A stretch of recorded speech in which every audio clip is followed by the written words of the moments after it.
Lecture de la compilation post-mortem des écrits de Ellen G. White intitulée Rayon de santé. Chapitre 31. Le rôle éducateur du médecin. Le bon médecin est un éducateur.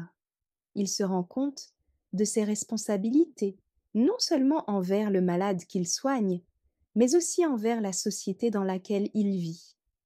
Il est le gardien de la santé morale comme de la santé physique.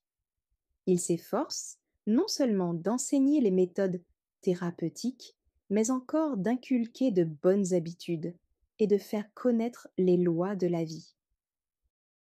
Les principes de la santé.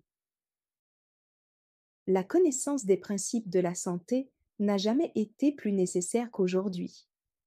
Malgré le confort croissant et les commodités dont on entoure la vie moderne, malgré les progrès remarquables de l'hygiène et de la thérapeutique, le déclin de la vigueur physique et de la force d'endurance est alarmant. Ce fait est digne de fixer l'attention de tous ceux qui ont à cœur le bien-être de leurs semblables. Notre civilisation artificielle encourage des habitudes pernicieuses. La manière de vivre qu'elle impose et les excès qu'elle excuse diminuent peu à peu nos forces physiques et mentales. D'où la maladie, la souffrance, l'intempérance et le crime.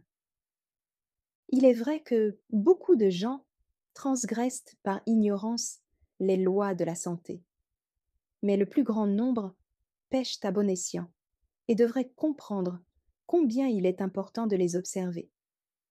Le médecin a de multiples occasions de parler des principes de la santé et de montrer la nécessité de s'y conformer. Par ses bons conseils, il peut faire beaucoup pour corriger des erreurs qui font un mal incalculable à l'humanité. L'usage des médicaments.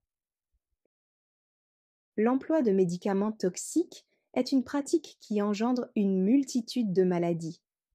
Beaucoup de gens ne cherchent pas à connaître la cause réelle de leur malaise. Leur unique préoccupation est d'être soulagés de leur douleur et des inévitables incommodités qui en résultent. Pour y parvenir, ils recourent à des médicaments dont ils ne connaissent que très mal les propriétés réelles, ou s'adressent aux médecins pour avoir un remède qui neutralise l'effet de leurs erreurs. Mais ils n'ont pas le moins du monde l'idée de changer leurs mauvaises habitudes qui causent tout le mal. S'ils n'obtiennent pas d'amélioration immédiate, ils essaient un autre médicament, puis un autre encore, et le mal s'aggrave de jour en jour. Il faut apprendre aux gens que les médicaments ne guérissent pas.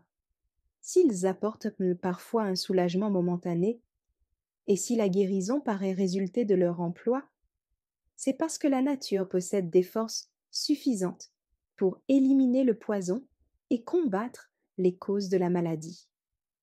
On peut dire que c'est malgré les médicaments que la santé est rétablie. Mais dans la plupart des cas, ceux-ci ne font que changer la forme ou le siège de la maladie. Souvent le poison, en apparence inoffensif pendant quelque temps, reste à l'état latent dans l'organisme et y cause plus tard des troubles fâcheux. Beaucoup de maladies chroniques sont dues à l'usage de médicaments toxiques. C'est ainsi qu'un bon nombre de vies humaines ont été fauchées, qui auraient pu être préservées grâce à des traitements naturels. Les poisons contenus dans beaucoup de prétendus remèdes créent des besoins qui ruinent le corps et l'âme.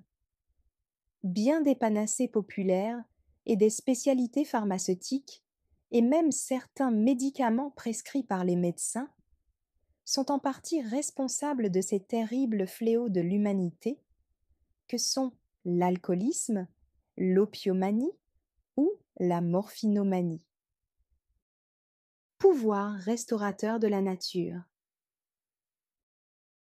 Le seul espoir d'améliorer cet état de choses est de faire connaître les lois de la santé. Les médecins devraient enseigner que la guérison se trouve non dans les médicaments, mais dans la nature. La maladie est l'effort de l'organisme pour rétablir un équilibre rompu par la violation des principes qui régissent notre être physique. Il faut donc premièrement en rechercher la cause, écarter les mauvaises habitudes et supprimer les conditions insalubres. Puis, on aidera la nature à éliminer les impuretés et à rétablir l'état normal de l'organisme. Remèdes naturels. L'air pur, le soleil, l'eau, le repos, l'exercice, une alimentation judicieuse, la confiance en Dieu, voilà les vrais remèdes. Chacun devrait connaître les traitements naturels et la manière de les appliquer.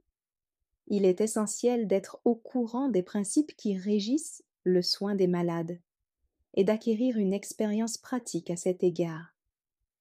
L'usage des remèdes naturels exige, il est vrai, des précautions et des efforts qui rebutent bien des gens, car la nature guérit et reconstitue graduellement. Elle paraît lente à ceux qui manquent de patience. D'autre part, l'abandon des plaisirs malsains demande un sacrifice. Mais si l'on persévère, on découvre bien vite qu'en cessant de la contrecarrer, la nature accomplit son œuvre avec sagesse. Et en obéissant à ses lois, on est récompensé par un retour à la santé du corps et de l'âme. Conservation de la santé. On accorde généralement trop peu d'attention à la conservation de la santé et l'on oublie que mieux vaut prévenir que guérir. C'est le devoir de chacun envers soi-même et l'humanité de s'enquérir des lois de la vie et de s'y conformer consciencieusement. Il faut se familiariser avec le corps humain, le plus merveilleux de tous les organismes, comprendre ses différentes fonctions et leurs relations en vue de l'action admirable de l'ensemble. En d'autres termes, on devrait étudier l'influence de l'esprit sur le corps et du corps sur l'esprit, ainsi que les lois qui régissent l'un et l'autre. Entraînement aux luttes de la vie. La santé n'est pas le fait du hasard, elle résulte de l'obéissance à des règles précises. Les athlètes le savent bien, eux qui se préparent avec le plus grand soin à un entraînement et à une discipline sévère.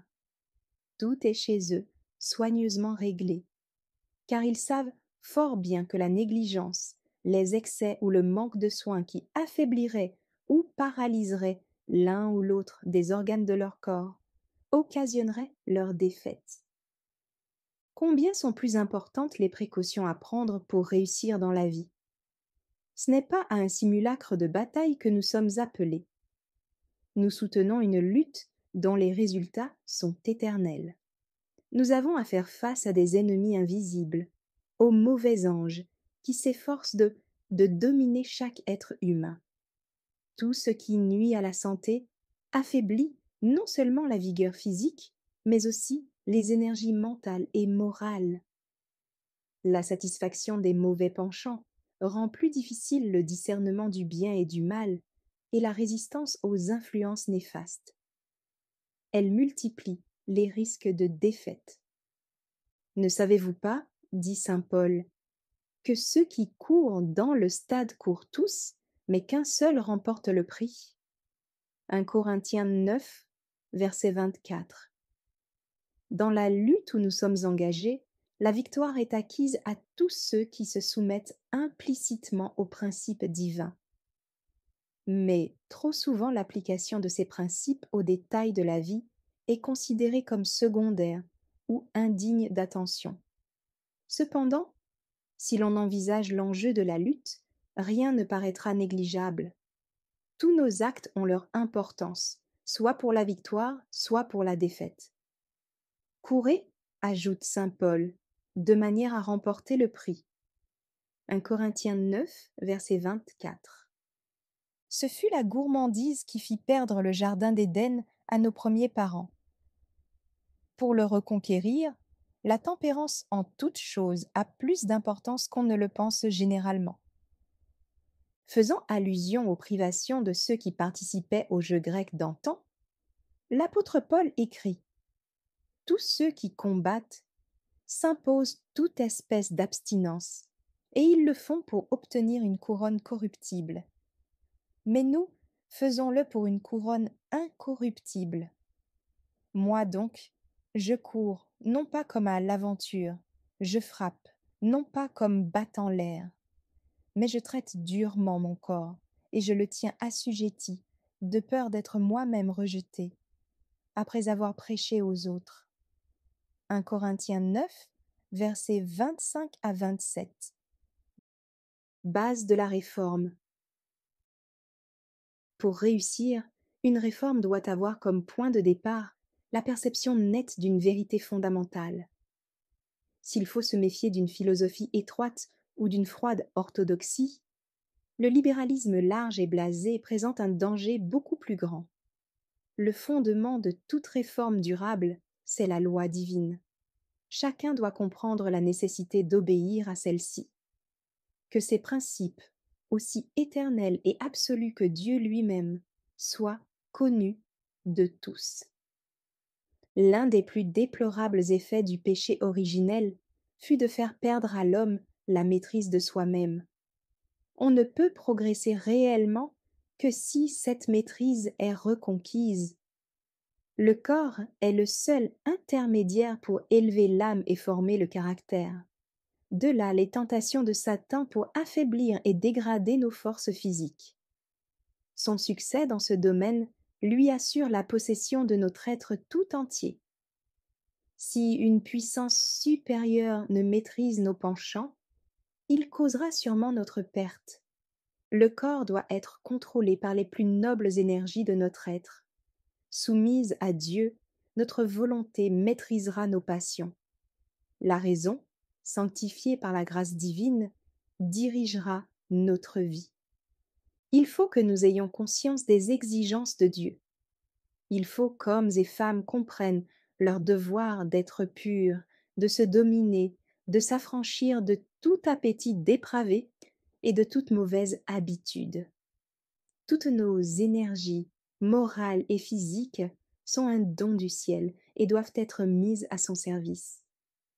Dans le rituel mosaïque, symbole de l'Évangile, aucune offrande tarée n'était reçue à l'autel de Dieu. Le sacrifice qui représentait le Christ devait être sans tache. C'est à cela que l'Écriture fait allusion lorsqu'elle dit que les croyants doivent offrir leur corps comme un sacrifice vivant, saint, agréable à Dieu. Romains 12, verset 1. Nécessité de la puissance divine.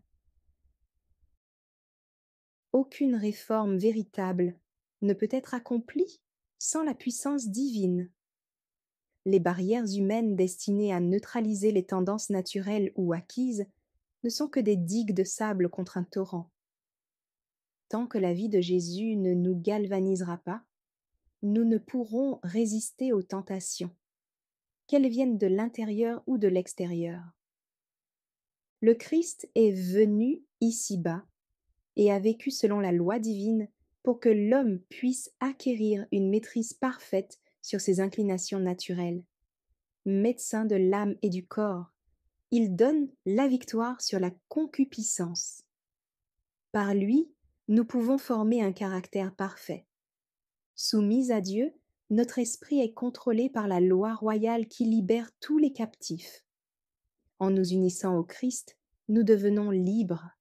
Faire sa volonté, c'est travailler au bien de l'humanité. Lorsque nous obéissons à la loi divine, nous sommes affranchis de l'esclavage du péché et délivrés des passions mauvaises. Nous pouvons arriver à nous dominer, à dompter nos inclinations et à vaincre les princes de ce monde de ténèbres et les esprits méchants dans les lieux célestes. Éphésiens 6, verset 12. L'enseignement au foyer.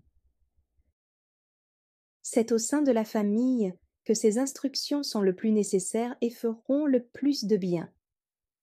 Les parents doivent poser les vrais fondements du caractère et des bonnes habitudes. Qu'ils commencent par faire comprendre aux enfants que les principes de la loi divine comportent la santé physique aussi bien que la santé morale. Montrons-leur que l'obéissance à la parole de Dieu est leur seule sauvegarde contre les maux qui mènent le monde à sa perte. Mettons en évidence la responsabilité des parents, non seulement envers eux-mêmes, mais aussi envers leurs enfants. Ils donnent à ceux-ci l'exemple de l'obéissance ou de la transgression. Le sort de leur famille est déterminé par cet exemple et leurs enseignements. Les enfants seront ce que les ont fait les parents. Si les parents pouvaient considérer par eux-mêmes les conséquences de leurs actes et voir comment leur vie et leur influence accroissent la puissance du péché ou celle de la justice, un changement radical s'opérerait certainement. Beaucoup renonceraient à des coutumes traditionnelles et se soumettraient aux principes divins. Puissance de l'exemple. Appelé par sa profession à pénétrer dans les familles, à se rendre au chevet des malades, le médecin peut calmer leurs alarmes, les ramener du bord de la tombe, parler d'espoir aux mourants. Il gagne ainsi leur confiance et leur affection, et occupe une place à laquelle bien peu ne sauraient prétendre. Le pasteur lui-même ne dispose pas d'occasions aussi propices, ni d'une influence aussi étendue. L'exemple du médecin, comme son enseignement, est une force positive pour le bien. La réforme qu'il s'agit d'accomplir a besoin d'hommes et de femmes dont la conduite offre l'exemple de l'empire sur soi-même. Ce qui donne du poids aux principes que nous voulons inculquer, c'est la manière dont nous les mettons nous-mêmes en pratique. Le monde a besoin d'une démonstration vivante de ce que peut faire la grâce divine pour redonner à l'homme sa royauté perdue. Rien n'est plus nécessaire à l'humanité que la puissance salutaire de l'Évangile, révélée dans la vie de ceux qui s'efforcent d'imiter le Christ. Le médecin est continuellement en relation avec des gens qui ont besoin d'être fortifiés et encouragés par un bon exemple. Beaucoup sont faibles de caractère, manquent d'empire sur eux-mêmes et sont facilement la proie de la tentation. Il ne peut leur venir en aide que si sa conduite révèle une fermeté de principe qui lui permette de triompher des habitudes nuisibles et des passions basses. On doit voir à l'œuvre dans sa vie la puissance divine. Sinon, quelque persuasives que soient ses paroles, son influence s'exercera en faveur du mal. Bien des gens qui réclament les conseils et les soins du médecin sont des naufragés de la vie. Blessés, meurtris, coupables, impuissants, ils comprennent leurs errements et ne savent comment s'en affranchir. Il ne devrait y avoir dans l'entourage de ces personnes rien qui puisse leur rappeler le milieu délétère auquel elles doivent leur état. Il leur faut une atmosphère pure, des pensées nobles et élevées. Quelle terrible responsabilité encourent ceux qui, au lieu de leur donner le bon exemple, sont eux-mêmes les esclaves d'habitudes pernicieuses. Le médecin et la tempérance. Il en est beaucoup parmi ceux qui ont recours aux médecins qui ruinent leur corps et leur âme par l'usage du tabac et des boissons enivrantes. Celui qui comprend ses responsabilités dénoncera à ses malades la cause de leur souffrance. Mais s'il fait lui-même usage de ces poisons, quelle valeur pourront avoir ces paroles?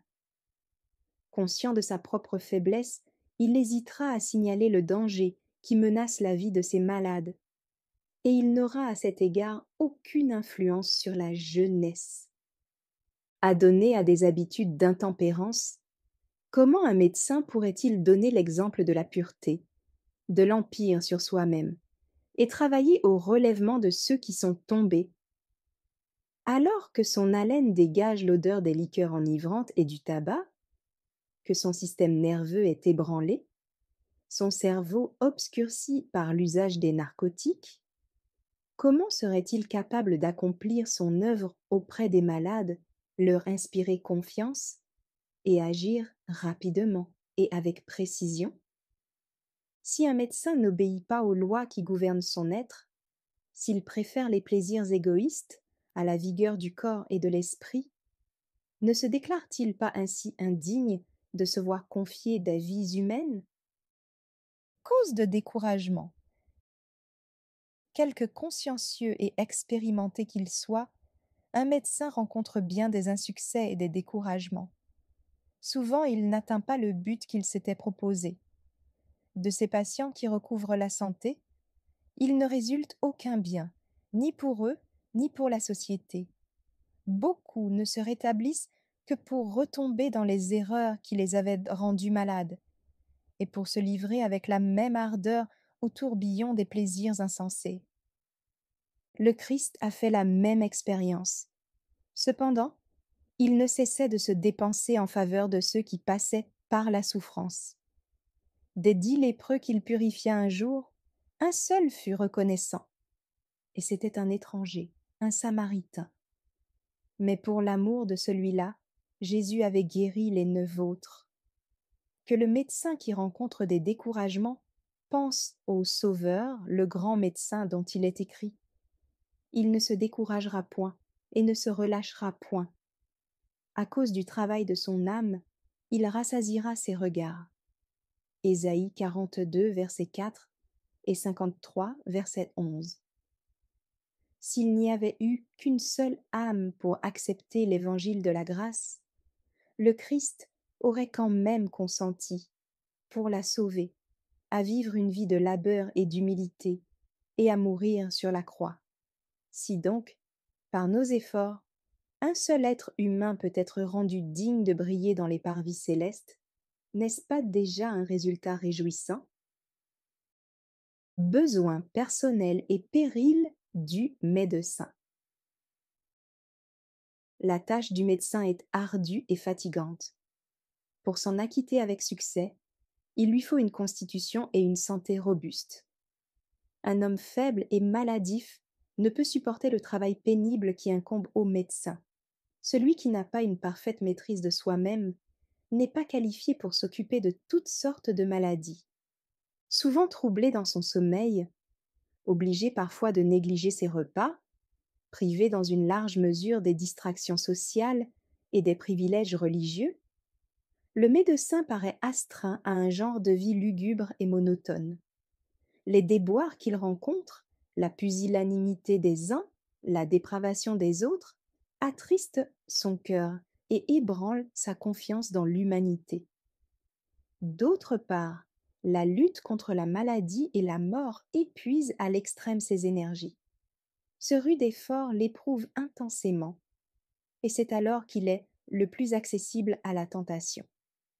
Il a besoin, plus que quiconque, de force morale, de pureté d'esprit et de foi réelle. Pour l'amour des autres comme dans son propre intérêt, il ne peut se permettre de méconnaître les lois physiques. L'insouciance dans ce domaine l'amènerait bien vite à l'insouciance au point de vue moral. L'unique sécurité.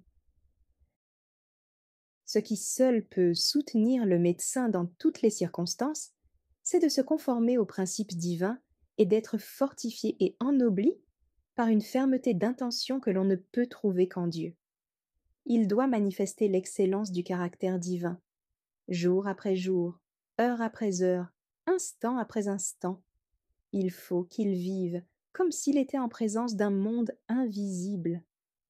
Tel Moïse, il agira comme voyant celui qui est invisible. La justice plonge ses racines dans la sainteté. Nul ne peut mener une vie pure devant ses semblables, si celle-ci n'est cachée avec le Christ en Dieu.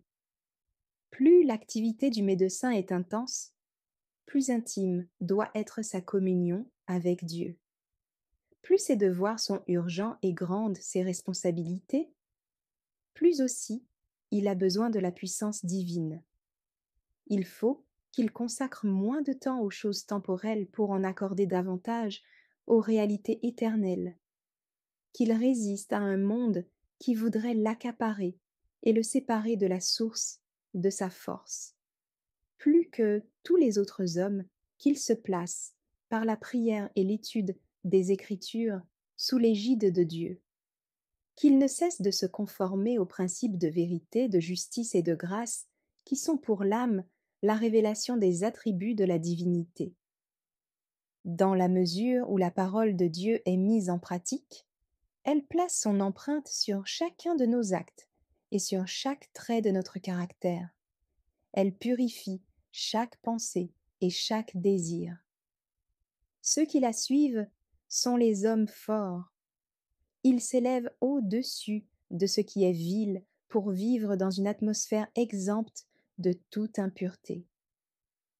Pour celui qui est en communion avec Dieu, la fermeté qui préserva jadis Joseph et Daniel de la corruption des cours païennes produira une vie irréprochable. La lumière du Christ l'illuminera, et l'étoile du matin se lèvera sur lui dans toute sa splendeur. Une telle vie est une barrière contre le mal, une sécurité pour ceux qui passent par la tentation, une lumière pour ceux qui s'égarent dans le dédale des difficultés et des découragements. Elle est une force au service de la société. Merci d'avoir écouté cette lecture. Si vous avez des questions ou des remarques sur le thème abordé, n'hésitez pas à les partager dans les commentaires et notre équipe ne manquera pas de les considérer. À bientôt sur lereste.org.